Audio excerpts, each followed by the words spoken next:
Mahadev Mane. Circus थोडी late चालू झाल्यामुळे मी सगळ्या प्रेक्षकांचा हात जोडून माफी मागतो.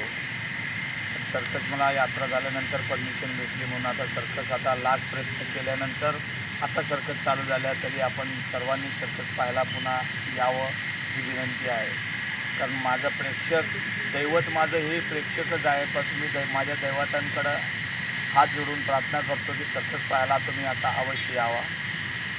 सर्कस लेट चालू झाल्यामुळे आत्ता सर्कस माझे चालून 1-2 दिवस झाले. त्याच्यामुळे पुन्हा एकदा प्रेस कॉन्फरन्स घेऊन सगळ्यांना आवाहन करतो आहे की एकदा तुम्ही सर्कस बघायला अवश्य या. आता बुद्धिबळ गोल ठेवला आहे, तो बुद्धिबळ आहे काय म्हणजे? नाही आहे ना तो पण आहे. त्यात फक्त एकच मोटरसायकल चालायचं परमिशन आहे, तरी चालत आहे.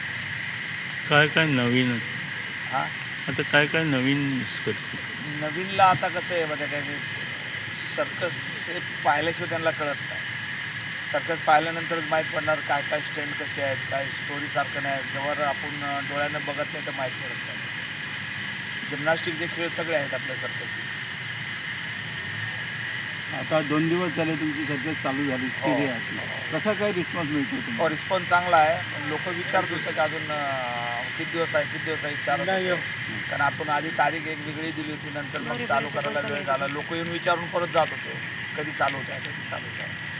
त्याच्यामुळे आम्ही विचार केला की बाबा परत एकदा आपण सर्वांना बोलून सगळ्यांना माहीत कळलं पाहिजे ते चालू झाले. याचं मूळ काय कारण होतं की सर्कस त्या कारणे काहीतरी असतातच. आता मी म्हणलं ना लाख प्रयत्न केल्यानंतर एक प्रयत्न आमचं चालू झालं आहे बस एवढंच.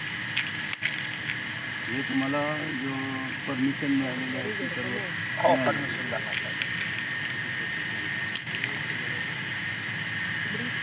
तर तुम्ही काय बोलता?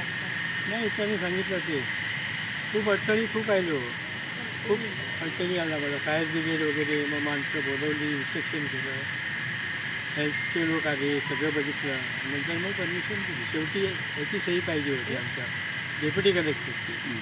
साहेब लोक परवा झाली आणि आता गाडी फिरवायला परवानी न्यूजपेपरला जाहिराती द्या म्हणून सांगितलं. तोपर्यंत कोणाला देऊ नका, कंडिशन होतं आम्हाला.